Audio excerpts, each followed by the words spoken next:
جناب اسپیکر، یہ قرارداد ہے قانون ساز اسمبلی آزاد جموں کشمیر کا یہ اجلاس 5 اگست 2019 کو بھارتی حکومت کی جانب سے کشمیر کے خصوصی تشخص کو ختم کرنے کے لیے کیے گئے اقدامات کی شدید الفاظ میں مذمت کرتا ہے اور یہ واضح کرتا ہے کہ ریاست کے عوام اور منتخب نمائندے بھارت کے اس اقدام کو صریحاً مسترد کرتے ہیں۔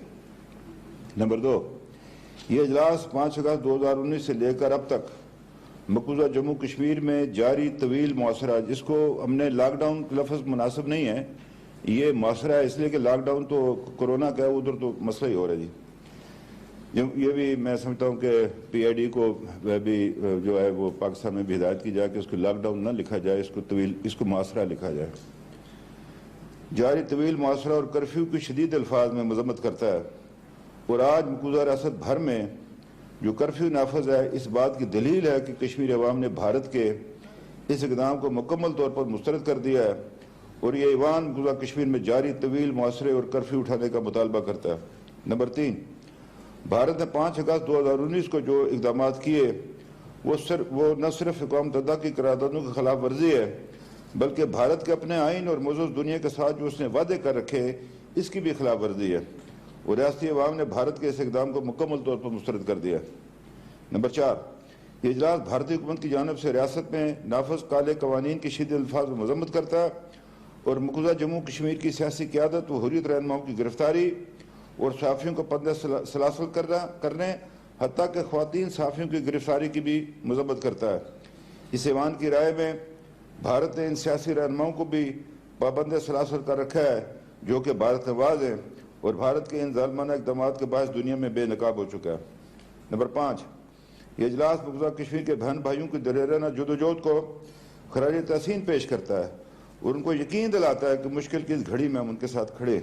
نمبر 6، یہ اجلاس ڈومیسائل قوانین میں تبدیلی کر کے ریاست میں آبادی کے تناسب کو تبدیل کرنے کی بھارتی کوشش کی شدید الفاظ میں مذمت کرتا ہے اور جموں اور لداخ میں بھارت نے آبادی کے تناسب کو تبدیل کرنا شروع کر دیا ہے۔ یہ اجلاس مقبوضہ جموں کشمیر کے عوام کو یقین دلاتا ہے کہ آزادی کی جدوجہد میں ہم ان کے ساتھ کھڑے۔ نمبر 7، یہ اجلاس بھارت کی جانب سے ایل او سی پر بلا اشتعال فائرنگ کے شدید الفاظ میں مذمت کرتا ہے اور آزاد کشمیر پاکستان کے دفاع کے لیے پاک فوج کے کردار کو خراج تحسین پیش کرتا ہے۔ نمبر 8، یہ اجلاس حکومت پاکستان کی تمام اپوزیشن جماعتیں اور عوام کے مشکور ہیں کہ انہوں نے کشمیری کی جدوجہد آزادی میں ہمیشہ ان کا بھرپور ساتھ دیا ہے۔ تو یہ قرارداد آپ سب حضرات کو منظور ہے جی؟ یہ اختیار میرا تھا جناب، آج پھر میں ہی کر گیا، میں معافی چاہتا ہوں آپ سے، معافی چاہتا ہوں۔ لیکن یہ قرارداد آپ کے سامنے ہے، جو اراکین اس کے حق میں حق ہیں، جو اس کے خلاف ہے نہ کہیں، اتفاق رائے سے قرارداد منظور ہوئی۔ جی قائد اعوان اپنی بات کریں۔ میں نے آج پارٹی کے صدر کی حیثیت سے کر بیٹھا تھا، میں نے سمجھا پارٹی کا اجلاس ہے، معافی چاہتا ہوں۔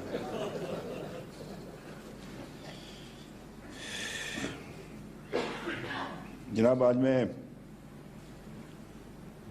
مہمان خصوصی وزیر اعظم پاکستان کا شکریہ ادا کرتا ہوں، ان کے ساتھ جو ان کے ساتھی آئے جس میں کشمیر کمیٹی کے چیئرمین ہیں، ہمارے وزیر اطلاعات ہیں، وزیر امور کشمیر ہے، ہمارے نیشنل سیکورٹی کے ایڈوائزر ہیں، دیگر جو حضرات ان کا شکر گزار ہوں، جناب صدر کا بھی، صدر آزاد کشمیر کا بھی۔ میں اپنی تقریر ایک غلام محمد ماجور کے جو علامہ اقبال کی طرح کشمیری شاعر تھے، اب تلفظ اگر غلط ہو جائے ماں مر گئی ہے تو اس لیے اب شاید میں تلفظ اب بھول چکا ہوں چونکہ انہیں مرے ہوئے کافی سال ہو گئے، لیکن یہ پڑھتا ہوں۔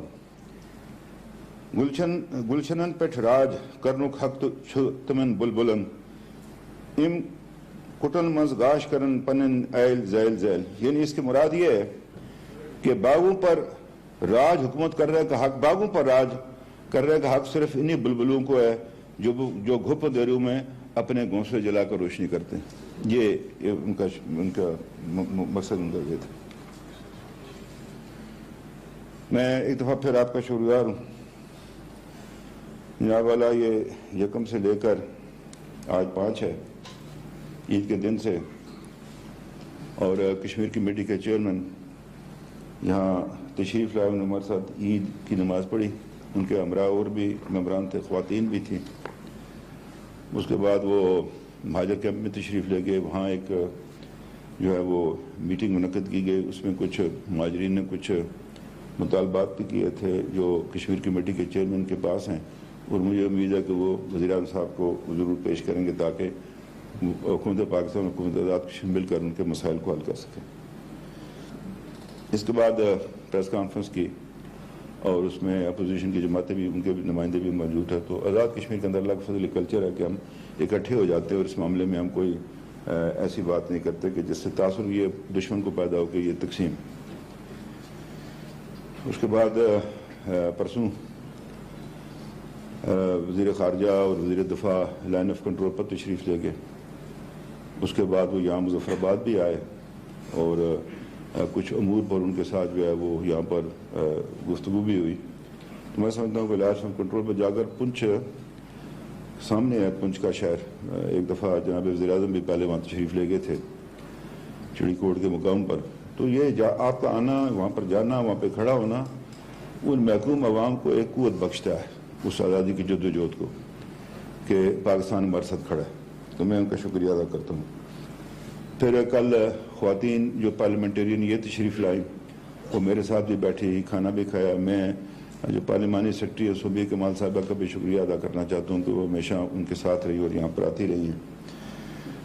تو ان کے ساتھ گفتگو بھی ہوئی, ان کو اس کا بیک گراؤنڈ بھی بتایا. میں سمجھتا ہوں کہ نئی نسل آئی ہے پاکستان میں, نہیں پتہ کشمیر ایشو کیا ہے, اور یہ میں سمجھتا ہوں کہ یہ وزیر اعظم صاحب پر بھی ان کے لیے ضروری ہے کہ وہ اپنی جماعت کے ممبران کو, اس طرح لیگ ہے, پیپلز پارٹی ہے, جو بھی جماعتیں, ان کی لیڈرشپ کو اگر ہمیں بلا لیں ہم ان کے ساتھ بیٹھ کر ان کو بتا سکیں گے کہ ایشو کیا ہے, یہ مسئلہ کیا ہے, یہ ہے کیا, یہ چیز, یہ ریاست قائم کیسے ہو, کیا ہوا, اس سے پہلے کیا, اس کے بعد وہ کشمیری چاہتے کیا ہے.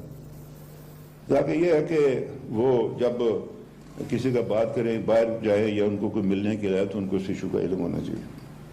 وہ مجھے یاد ہے ہمارے بزرگ تھے جناب خان بہادر خان صاحب, وہ اکثر شعر پڑھا کرتے تھے کہ سائے میں بیٹھی ہوئی نسل کو معلوم نہیں, سائے میں بیٹھی ہوئی نسل کو معلوم نہیں, دھوپ کی نظر ہوئے پیڑ لگانے والے. یہ ایک ایسا معاملہ ہے کہ جس میں ہمیں جو ہے یہ کرنا چاہیے. جناب بات یہ ہے کہ مجھ سے پہلے ہمارے جو قیادت ہے یہاں پر مختلف سیاسی جماعتوں کو انہوں نے بات کی ہے, اور اپنی جانب سے 5 اگست جو 2019 کو جو ہندوستان کی حکومت نے جو اقدامات اٹھائے یا جو ان کی ڈاکٹرن ہے اس حوالے سے, اس کے بارے میں اپنی روشنی ڈالی ہے. تو میں تھوڑی سی یہ بھی گزارش کروں کہ ہمارے بھائی ہیں میرے سابق وزیر اعظم تیر کوٹ سے منتخب رکن اسمبلی, وہ جب پاکستان کی سیاسی جماعتوں پر نقطہ نہیں کرتے ہیں تو پرویز مشرف کا بھی نام لیا کریں, جس نے ہمارے سینے میں جو ہے نا وہ سنا گاڑی ہے, اس نے وہ لائن آف کنٹرول کے اوپر جس نے وہ باڑ لگوائی تھی, جس نے, اس کو میں یہی کہتا ہوں کہ تو نے تاریخ کے سینے میں سنا گاڑی ہے, تم نے بے خوف شہیدوں کے کفن بیچے جو UN کے قراردادوں سے پیچھے ہٹا, سب سے بڑا نقصان اس سے ہمارا کیا, اس کا نام کیوں نہیں لیتے آپ. یہ سیاسی آپ بھٹو صاحب نے کی خدمت نہیں ہے اس میں لیاقت علی خان کی نہیں ہے, اس میں محمد علی بوگرا کی نہیں ہے, اس میں چودھری محمد علی کی نہیں ہے, اس میں میاں نواز شریف صاحب کی بھی آج وزیر اعظم پاکستان کر رہے. آج آپ کو اللہ نے بڑا موقع دیا ہے اس حوالے سے. تو یہ تھوڑا سا میں آپ سے یہ عرض کروں کہ اس میں ہمیں ان باتوں میں نہیں جانا چاہیے کہ جس سے مطلب آدمی دوسری بات کر سکے.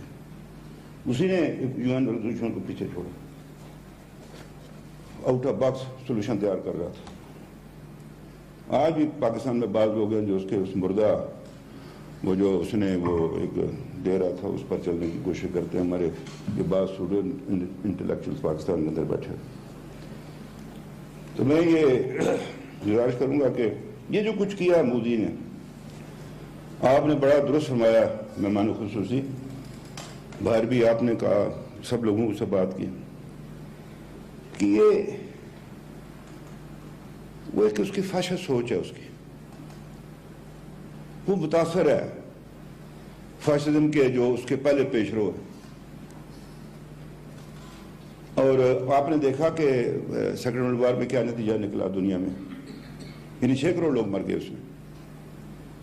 اور جو کچھ کیا میں اس میں تفصیل میں نہیں جانا چاہتا کہ اس نے جوز کے ساتھ کیا کیا, رومینینز کے ساتھ کیا کیا, پولش کے ساتھ لوگوں کے ساتھ کیا, ہنگارینز کے ساتھ کیا کیا اس نے. اور اس سے پہلے میں آپ سے کروں کہ 1933 میں یہ اسٹالن نے بھی یہی کیا تھا. آپ کو میں ایک بات سنوں, میری جو بہن بیٹھی ہیں یہ خاتون ہماری وزیر, ان کے قریبی رشتہ دار تھے غلام خان صاحب, وہ اسٹالن کے خلاف لڑنے کے لیے 33 میں ادھر رشیا گئے ہوئے تھے, سوویت یونین میں. یہ کشمیری عجیب و غریب قوم ہے, یہ میں آپ سرچ کروں, یہ مطلب ہے یہ کہاں سے کہاں لوگ چلے جاتے ہیں. یہاں میرا عزیز بیٹھا ہے منسٹر قادری صاحب, اپنا ان کے والد تھے ثناء اللہ قادری, یہ 15 مہینے جو ہے وہ ماجدہ تاشقند کی وجہ سے جیل میں رہے. تو جسٹس محمود الرحمان نے کہا اس چھوٹے لڑکے کو کدھر لیا, کوئی بالغ لوگ ہیں, بڑے بڑے لوگوں کو پکڑو, اس بیچارے کو کدھر پکڑ کر لایا. 15 ماہ جیل میں رہے اسی کشمیر کے حوالے سے. تو میں آپ سے کرنا چاہتا ہوں کہ یہ مودی جو ہے یہ سب کے لیے خطرہ ہے. آج اس کے جو عزائم کھل کر سامنے آ رہے ہیں, پاکستان کو تو وہ ویسے ہی کھٹکتا ہے, پاکستان اس کو. بنگلہ دیش کے بارے میں بھی اس کی اتنی کوئی وہ نہیں ہے رائے اس کی, پاکستان سے تو الگ کرنا تھا, لیکن وہ بنگلہ دیش کو اپنی سیٹلائٹ اسٹیٹ بنانا چاہتا. سری لنکا کو دیکھ لیں, نیپال کو دیکھ لیں, بھوٹان بیچارہ تو خیر بات ہی نہیں کرتا. میں اس میں ایک دیکھ رہا تھا, کلپ تھا میرے پاس, غالباً میں نے پہلے بھی عرض کیا ہوگا کہ اس میں الجزیرہ میں کہ وہ ٹیچر ہے انڈین جو ہے وہ بچوں کو پڑھا رہی ہے, وہ پیچھے سے ریکارڈ کر رہی ہے اس کی. وہ کہتی ہے پاکستان, ہندوستان, اپنا پاکستان, بنگلہ دیش, بھوٹان, سری لنکا, نیپال, حتی افغانستان یہ کھنڈ بھارت ہے.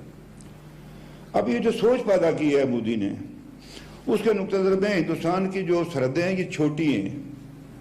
اس کی 1 ارب 33 کروڑ کی آبادی, وہ سمجھتا ہے 12 لاکھ مربع میل اس کے لیے چھوٹا ہے. وہ ایکسپینشن چاہتا ہے, وہ اس کی طرف بھی چاہتا ہے, ویسٹ کی طرف بھی جانا چاہتا ہے. اب بات یہ ہے کہ یہی وہ وجہ ہے کہ اس کی چائنا کے ساتھ جو بھی پیچھے جو کشمکش ہوئی ہے. تو میں عرض کرنا چاہتا ہوں کہ پاکستان کے ساتھ تو پہلے ہی تھا. اب بات یہ کہ اللہ نے پاکستان کی ایک اہمیت کر دی ہوئی ہے, جس جگہ اللہ نے اس کو کھڑا کر دیا. آپ نے سینٹرل ایشیا سے ادھر نیچے آنا ہو تو پاکستان ہے آگے, سینٹرل ایشیا میں جانا تو پاکستان ہے بیچ میں, کسی نے مڈل ایسٹ کی طرف جانا تو بیچ میں پاکستان ہے, ادھر سے کسی نے نیچے کی طرف آنا تو پاکستان ہے. یہ میں آپ سے عرض کرنا چاہتا ہوں کہ اس نے یہ جو اقدام کیا تھا یہ ٹیسٹ کیس ہے اس کا. میں بارہا یہ بات کرتا ہوں, یہ ٹیسٹ کیس ہے مودی کا کہ پاکستان کا ری ایکشن کیا ہے اس کے بارے میں, یا اس کے ارد گرد کے ممالک کا ری ایکشن کیا ہے اس کے بارے میں. اور اس نے کشمیر کو چنا, چونکہ یہ ایک ڈسپیوٹڈ ٹیریٹری ہے, یہ کوئی انٹرنیشنل باؤنڈری کے اندر تو تھی نہیں, نہ انڈیا کی نہ پاکستان کی, کہ اس کو اس پر ٹیسٹ کیا جائے. اب یہ وار آف نروز کہہ لیں اس کو آپ, یا آپ اس کو ڈپلومیسی کی جنگ سمجھ لیں, یا اپنے جو سوچ و بچار فکر کرنے والے لوگ ہیں ان کے درمیان کہ یہ جو ہے اس میں فتح کس کو حاصل ہوتی ہے. تو میں یہ سمجھتا ہوں کہ حالات و واقعات کو ٹھنڈے دل و دماغ سے سوچ و بچار کر کے اس کا ہم نے مقابلہ کرنا, تدبر کے ساتھ, احتیاط کے ساتھ. لیکن یہ نہیں ہے کہ ہم سوچتے رہیں. وہ مجھے یاد پڑتا ہے کہ عزیز احمد صاحب بھٹو صاحب کے زمانے میں وزیر مملکت تھے, منسٹر آف اسٹیٹ اس کے اپنا خارجہ کے, تو ان کی تصویر دیکھا وہ سوچ رہے ہیں تو ادھر وہ کسی نے انڈے دے دیے اس کی چڑی نے. اتنا لمبا بھی نہیں کرنا ہم نے اس کو, ہمیں وقت کے اوپر وہ اقدامات اٹھانے پڑے. اب مودی کا جو فلسفہ آج ہم ادھر اکٹھے ہیں, ادھر وہ جو ہے وہ رام مندر کی جو ہے وہ کر رہا ہے. میں یہ بھی کہنا چاہتا ہوں ہم ہندو دھرم کے خلاف نہیں ہیں, اسلام کسی مذہب کی مخالفت نہیں سکھاتا, یہ بنیادی بات ہے. اور یہ پاکستان کی طرف سے میسج جانا چاہیے باہر کی دنیا کو. بدقسمتی کے ساتھ افغان وار کے بعد یہاں کچھ ایسا پرتشدد سا معاشرہ بن گیا. ہم نے مذہب دنیا کے اندر رہنا, اس کو اپنا دوست بنانا ہے. ہم کو ہندو دھرم کے خلاف نہیں, ہم مودی کی سوچ کے خلاف ہیں, اس آئیڈیالوجی کے خلاف, اس فلسفی کے خلاف ہیں جو 1926 سے چلتی ہے, جس کی بنیاد 1926 میں رکھی گئی تھی, اس کے خلاف ہیں. ہم کسی کے خلاف نہیں, ہم کیوں کسی, اور ہمارا مذہب یہ نہیں سکھاتا. اس حوالے سے میں کہنا چاہتا ہوں کہ وہ یہ اب وہ پتہ کیا کرے گا. جناب میں نے خصوصی وہ کھڑا تھا, اس نے کہا 370 ڈن, فلاں چیز ڈن, وہ فلاں چیز ڈن, فلاں چیز ڈن. اب وہ کہہ گئی, وہ ایک